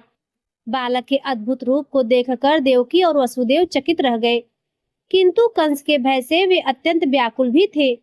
उसी क्षण आकाशवाणी हुई कि हे वसुदेव, इस बालक को तत्काल गोकुल में नंद के घर पहुंचा दो और वहां जन्मी बालिका को यहाँ ले आओ। मार्ग के सभी रक्षक निद्रा में हैं और कारागार के द्वार खुल चुके हैं। आकाशवाणी के अनुसार वसुदेव जी बालक को लेकर निकले। योग माया के प्रभाव से यमुना जी ने उन्हें मार्ग दिया और वे गोकुल पहुंच गए। वहां यशोदा के पास जन्मी योग माया बालिका को लेकर और श्री कृष्ण को वहां छोड़कर वसुदेव जी ने पुनः कारागार लौट आए। जैसे ही उन्होंने बालिका को देवकी की सैया पर लिटाया, वह रोने लगी। रोने की ध्वनि सुनकर रक्षक जाग गए और उन्होंने कंस को सूचना दी। कंस तत्काल कारागार पहुंचा। वसुदेव जी ने रोते हुए वह बालिका उन्हें सौंप दी। कन्या को देखकर कंस अचंभित हुआ, किंतु अपने काल के भय से उसने उस नवजात बालिका के पैर पकड़कर उसे पत्थर पर पटक दिया। वह कन्या कंस के हाथ से छूटकर आकाश में चली गई और दिव्य रूप धारण कर बोली, अरे पापी, मुझे मारने से क्या लाभ? तेरा शत्रु तो जन्म ले चुका है, जो तेरा वध अवश्य करेगा। इतना कहकर वह देवी अंतर्ध्यान हो गई। भयभीत कंस ने अपने मंत्रियों और पूतना, बकासुर, धेनुकासुर आदि असुरों को आदेश दिया कि वे राज्य के सभी नवजात शिशुओं का वध कर दे। कंस स्वयं अपने शत्रु के भय से अत्यंत चिंतित रहने लगा। हे राजन, भगवान श्री कृष्ण ने मथुरा में कंस द्वारा भेजे गए पूतना, बकासुर और केसी जैसे भयंकर असुरों का संहार किया। अंत में कंस ने अक्रूर को भेजकर कृष्ण बलराम को मथुरा बुलाया। वहां श्री कृष्ण ने पुअला, पीढ़ हाथी और चारूण मुष्टिक जैसे पहलवानों का वध करने के बाद कंस को यमलोक पहुंचा दिया। उन्होंने अपने माता पिता को मुक्त किया और उग्रसेन को पुनः राजा बनाया। इसके बाद दोनों भाइयों ने सांदीपनि ऋषि के आश्रम में समस्त विद्याएं सीखी। कंस के वध से दुखी होकर उसके ससुर जरासंध ने 17 बार मथुरा पर आक्रमण किया। जब जरासंध की प्रेरणा से काल यवन ने भी आक्रमण किया, तब श्री कृष्ण ने यादवों की सुरक्षा के लिए समुद्र तट पर स्थित द्वारकापुरी में बसने का निर्णय लिया। उन्होंने काल यवन को चतुराई से राजा मुचुकुंद की दृष्टि से भस्म करवा दिया। द्वारका में श्री कृष्ण ने रुक्मिणी सहित 8 पटरानियों से विवाह किया। रुक्मिणी के गर्भ से अत्यंत सुंदर पुत्र प्रद्युम्न का जन्म हुआ, किंतु विधि के विधानवश संबरासुर ने प्रसूति गृह से ही उस बालक का हरण कर लिया। पुत्र वियोग से दुखी होकर श्री कृष्ण ने भगवती योग माया की शरण ली और उनकी भावपूर्ण स्तुति की। उन्होंने कहा, हे माता, आपकी माया से ही यह संसार सुख दुख के चक्र में घूमता है। जिस प्रकार आपने बलराम जी की रक्षा की, उसी प्रकार मेरे पुत्र की भी रक्षा करें। श्री कृष्ण की स्तुति से प्रसन्न होकर देवी प्रकट हुई और बोली, हे देवेश, शोक न करे, यह पूर्व जन्म के श्राप का फल है। आपका पुत्र सुरक्षित है और 16 वर्ष की आयु में वह स्वयं संबरासुर का वध करके द्वारका लौट आएगा। देवी का आश्वासन पाकर श्री कृष्ण प्रसन्न हुए और उनका शोक दूर हो गया। व्यास जी बोले, हे राजन, भगवान विष्णु के अंश होने के बाद भी श्री कृष्ण को मानवीय कष्ट इसलिए भोगने पड़े क्योंकि संसार में माया अत्यंत प्रबल है। जब ईश्वर मनुष्य का शरीर धारण करते हैं तो वे स्वेच्छा से भूख, प्यास, हर्ष और शोक जैसे गुणों को स्वीकार करते हैं। जिस प्रकार श्री राम स्वर्ण मृग को नहीं पहचान सके और सीता के वियोग में दुखी हुए, उसी प्रकार श्री कृष्ण को भी कंस और जरासंध के कारण अपना स्थान बदलना पड़ा और पुत्र हरण के समय उन्हें साधारण मनुष्य की भांति शोक हुआ। रुक्मिणी के पुत्रों को देखकर जब जामवंती ने संतान की इच्छा की, तब श्री कृष्ण ने महर्षि उपमन्यु से दीक्षा लेकर भगवान शिव की घोर तपस्या की। कई महीनों की कठिन साधना के बाद महादेव जी ने पार्वती जी के साथ प्रकट होकर उन्हें दर्शन दिए। श्री कृष्ण ने शिव जी की स्तुति करते हुए स्वीकार किया कि वे भी माया के वशीभूत होकर पुत्र सुख की याचना कर रहे हैं। भगवान शिव ने उन्हें अनेक बलवान पुत्रों का वरदान दिया। तब माता पार्वती ने भविष्य की घोषणा करते हुए कहा कि 100 वर्ष बाद गांधारी और ब्राह्मण के श्राप से यदुवंश का नाश होगा और आप अपने भाई बलराम के साथ दिव्य लोक को लौट जाएंगे। आपके जाने के बाद अष्टावक्र के शापवश आपकी पत्नियों का चोरों द्वारा अपहरण कर लिया जाएगा। हे जन्मेजय, ब्रह्मा, विष्णु और महेश भी उसी प्रकार माया के अधीन रहकर कार्य करते हैं जैसे कठपुतली बाजीगर के अधीन रहती है। यह संपूर्ण जगत भगवती योग माया की रचना है और वे ही जीवों को कर्म की प्रेरणा देती हैं। जो मनुष्य इस रहस्य को जानकर अनन्य भाव से उन आद्या शक्ति की शरण लेता है, वही इस संसार के जन्म मृत्यु के बंधन से मुक्त हो पाता है। मैंने आपको यह परम पवित्र और पाप नाशक श्रीमद् देवी भागवत का आख्यान सुनाया है, जिसका श्रवण करने से प्राणी देवी लोक में परम आनंद प्राप्त करता है। व्यास जी बोले, हे राजन, ऋषियों और आपके मन में यह संशय होना स्वाभाविक है कि साक्षात विष्णु के अंश होकर भी श्री कृष्ण ने शिव जी की आराधना क्यों की। इसका रहस्य है कि जब भी कोई दिव्य शक्ति मनुष्य का शरीर धारण करती है तो वह उस देह के धर्मों और गुणों से बंध जाती है। भूख, प्यास, शोक और मोह और अहंकार ये देह के साथ ही उत्पन्न होते हैं, जिनसे देवता और दानव कोई भी अछूता नहीं रहता। श्री कृष्ण ने मानव देह धारण की थी, इसीलिए उन्होंने वर्णाश्रम धर्म का पालन करते हुए गुरुओं की वंदना कर ब्राह्मणों की सेवा और देवताओं की आराधना की। गुणमय शरीर पाकर कोई भी पूर्णतः निर्गुण व्यवहार नहीं कर सकता। इसीलिए श्री कृष्ण भी समय समय पर हर्ष, शोक और काम क्रोध के वशीभूत दिखाई दिए। शाब्दिक रूप में समझे तो ओमकार, अ ब्रह्मा, ओ विष्णु और म शिव हैं, किंतु इन सबसे ऊपर वह अर्धमात्रा है जो भगवती महेश्वरी का रूप है। शास्त्रों के अनुसार ब्रह्मा से विष्णु, विष्णु से शिव और उन सभी से श्रेष्ठ आद्या शक्ति भगवती मानी गई हैं। शिव जी में श्रेष्ठता का कारण भी यही है कि वे सदैव देवी तत्व के सानिध्य में रहते हैं। अतः श्री कृष्ण द्वारा शिव की पूजा करना शास्त्रों की मर्यादा के अनुरूप ही है। वास्तव में यह अहंकार ही है जो अज्ञान का मूल कारण है और इसी के कारण ब्रह्मा, विष्णु और महेश भी सृष्टि, पालन और संहार के कार्यों में बंधे रहते हैं। यदि भगवान विष्णु पूर्णतः स्वतंत्र होते तो वे वैकुंठ सुख छोड़कर स्वेच्छा से मलमूत्र से भरे कष्टदायक गर्भवास को कभी स्वीकार नहीं करते। सत्य तो यह है कि ब्रह्मा से लेकर एक तिनके तक यह संपूर्ण चराचर जगत भगवती योग माया के वश में है। वे ही विष्णु की अवतार लेने के लिए प्रेरित करती हैं। वे ही उन्हें शत्रुओं से भयभीत कर स्थान बदलने पर विवश करती हैं और वे ही उन्हें रानियों के प्रेम पास में बांधती हैं। जैसे मकड़ी अपने ही बुने जालों में कीटों को फंसा लेती है, वैसे ही त्रिगुणात्मक माया सभी देवताओं और जीवों को अपने प्रभाव में रखती है। अतः ईश्वर की इन मानवीय लीलाओं में कोई संदेह नहीं करना चाहिए, बल्कि यह समझना चाहिए कि बिना पराशक्ति की इच्छा के संसार का एक पत्ता भी नहीं हिल सकता। उस परम सत्ता की शरण में जाना ही जब मृत्यु के चक्र से छूटने का एकमात्र कारण है। इस प्रकार देवी भागवत महापुराण का यह अध्याय संपूर्ण हुआ। तो प्रेम से बोलिए अम्बे मात की जय। प्रिय भक्तों, अब आइए सुनते हैं दुर्गा माँ की चालीसा। नमो नमो दुर्गे सुख करनी, नमो नमो दुर्गे दुख हरनी। निराकार है ज्योति तुम्हारी, तिहु लोक फैली उजियारी। शशि ललाट मुख महाविशाला, नेत्र लाल भिकुटी विकुराला। रूप मात को अधिक सुहावे, दरस करत जन अति सुख पावे। तुम संसार शक्तिलय कीन्हा, पालन हेतु अन्न धन दीना। अन्नपूर्णा हुई जगपाला, तुम ही आदि सुंदरी बाला। प्रलय काल सब नाशन हारी, तुम गौरी शिव शंकर प्यारी। शिव योगी तुम्हारे गुण गावे, ब्रह्मा विष्णु तुम्हें नित ध्यावे। रूप सरस्वती को तुम धारा, देश बुद्धि ऋषि मुनिन उबारा। धरियो रूप नरसिंह को अम्बा, प्रगट भई फाड़ कर खंभा। रक्षा करी प्रहलाद बचायो, हिरणाक्ष को स्वर्ग पठायो। लक्ष्मी रूप धरो जगमाही, श्री नारायण अंग समाही।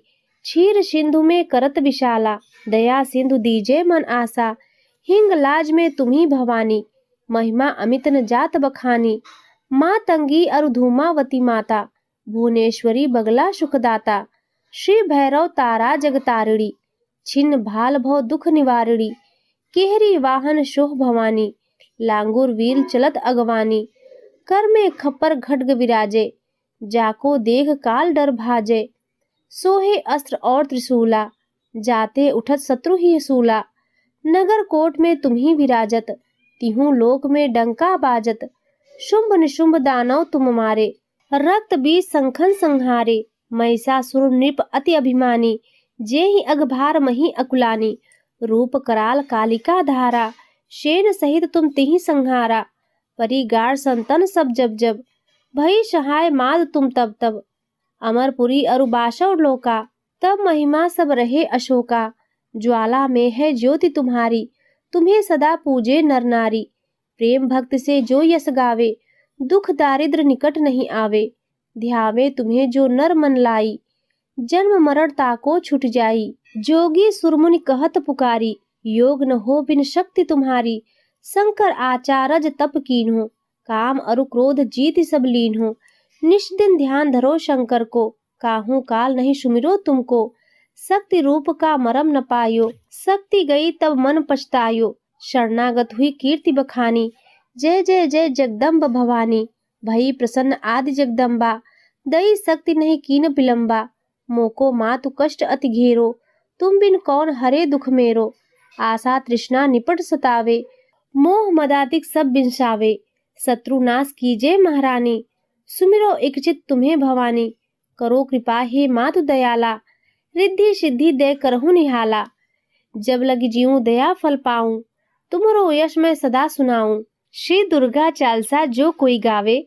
सब सुख भोग परम पद पावे। देवी दास शरण निज जानी। कहूँ कृपा जगदम्ब भवानी। दोहा। शरणागत रक्षा करे। भक्त रहे निशंक। मैं आया तेरी शरण में। मातु लीजिए अंक। इति श्री दुर्गा चालसा संपूर्ण। प्रिय भक्तों, अब आइए सुनते हैं दुर्गा माँ की आरती। जय अम्बे गौरी मैया जय श्यामा गौरी। तुमको निश दिन ध्यावत। मैया जी को सब दिन ध्यावत। हरि ब्रह्मा शिवरी। ओम जय अम्बे गौरी। माग सिंदूर बिराजत। माग सिंदूर बिराजत। टीको मृग मद को। मैया टीको मृग मद को। उज्ज्वल से दो नैना। निर्मल से दो नैना। चंद्र बदननी को। ओम जय अम्बे गौरी। कनक समान कलेवर। रक्तांबर राजे। मैया रक्तांबर राजे। रक्त पुष्प गलमाला। रक्त पुष्प गलमाला।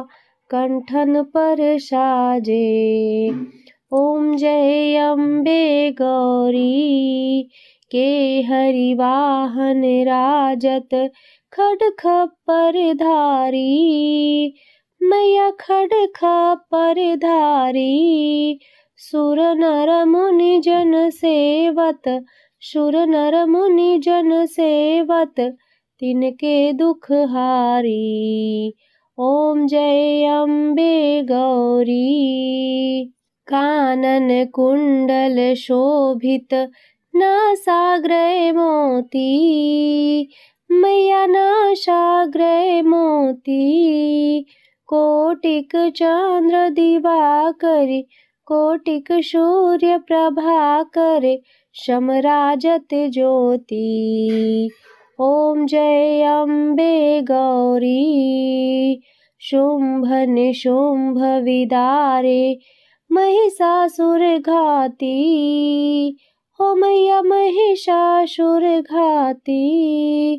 धूम्र विलोचन नैना। मधुर विलोचन नैना। निश दिन मदमाती। ओम जय अम्बे गौरी। चंड मुंड संहारे। शोणित बीज हरे। मैया शोणित बीज हरे। मधु कैटभ दो मारे। मधु कैटभ दो मारे। सुर भयहीन करे। ओम जय अम्बे गौरी। ब्रह्माणी रुद्राणी। तुम कमला रानी। हो मैया तुम कमला रानी। आगम निगम बखानी। आगम निगम बखानी। तुम शिव पटरानी। ओम जय अम्बे गौरी। 64 योगिनी गावत। नृत्य करत भैरो। मैया नृत्य करत भैरो। बाजत ताल मृदंगा। बाजत ढोल मृदंगा। अरु बाजत डमरू। ओम जय अम्बे गौरी। तुम ही जग की माता। तुम ही हो भरता। ओ मैया तुम ही हो भरता। भक्तन की दुख हरता। भक्तन की दुख हरता। सुख संपत्ति करता। ओम जय अम्बे गौरी। भुजाचार्य अति शोभित वर मुद्राधारी। ओ मैया वर मुद्राधारी। मन वांछित फल पावत, मन इच्छित फल पावत, सेवत नर नारी। ओम जय अम्बे गौरी। कंचन थाल विराजत अगर कपूर बाती। ओ मैया अगर कपूर बाती। श्रीमाल के तुम राजत, विंध्याचल में विराजत, कोटि रतन ज्योति। ओम जय अम्बे गौरी। श्री अम्बे जी की आरती जो कोई नर गावे। मैया जो कोई नर गावे। कहत शिवानंद स्वामी, कहत हरि हर स्वामी, सुख संपत्ति पावे। ओम जय अम्बे गौरी। ओम जय अम्बे गौरी। मैया जय श्यामा गौरी। तुमको निश दिन ध्यावत, मैया जी को सब दिन ध्यावत, हरि ब्रह्मा शिवरी। ओम जय अम्बे गौरी। तो प्रेम से बोलिए अम्बे मात की जय। प्रिय भक्तों, अब आइए माता से करते हैं क्षमा प्रार्थना। हे परमेश्वरी, मेरे द्वारा दिन रात सहस्त्रों अपराध होते रहते हैं। यह मेरा दास है, ऐसा समझकर मेरे उन अपराधों को आप कृपा पूर्वक क्षमा करें। हे जगदम्बिके, मैं न तो आपका आवाहन करना जानता हूँ, न विसर्जन करना और न ही पूजा करना। मुझे तो आपकी स्तुति का ढंग भी ज्ञात नहीं है, अतः मुझे क्षमा करें। हे सुरेश्वरी, मैंने जो मंत्रहीन, क्रियाहीन और भक्तिहीन पूजन या पाठ किया है, वह आपकी कृपा से पूर्ण हो। मुझसे उच्चारण में, स्वर में या विधि में जो भी त्रुटि हुई हो, उसे अपनी करुणा से सुधार दे। सैकड़ों अपराध करके भी जो आपकी शरण में आकर माँ कह देता है, उसे वह गति प्राप्त होती है जो ब्रह्मा आदि देवताओं के लिए भी दुर्लभ है। हे माता, मैं अपराधी हूँ, किंतु आपकी शरण में आई हूँ। अब मैं आपकी दया का पात्र हूँ। आप जैसा उचित समझे वैसा करें और मुझ पर अपनी कृपा दृष्टि बनाए रखें। तो प्रेम से बोलिए अम्बे मात की जय।